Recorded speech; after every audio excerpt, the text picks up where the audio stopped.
এক জিনের বাদশা তিনি দাঁড়ায়া বলতেছে, ও নবী সুলাইমান, আমার এত সময় লাগবে না, আপনার চোখের পলকটা পড়তে দেরি হবে, আর ওই রানী বিলকিসের সিংহাসনটা আমার এই জায়গায় আনতে দেরি হবে না।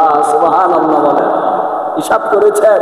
চোখের পলক, চোখের পলকটা আমরা সেকেন্ডে 3-4 বার পালাই, চোখের পলকের ভিতরে রানী বিলকিসের সিংহাসনটা নিয়ে আসবে।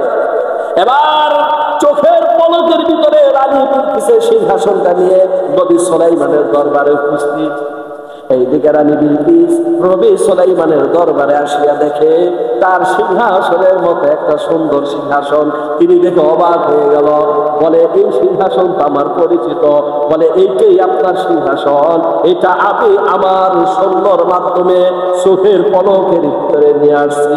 রানী বিলকিসের বুঝা আর বাকি রইল না, নবী সুলাইমান অনেক বড় শক্তিশালী অধিপতি, তারা সাথে সাথে পড়া শুরু করে দিল, লা ইলাহা ইল্লাল্লাহ হযরত সুলাইমান আলাইহিস সালাতু ওয়াস সালাম।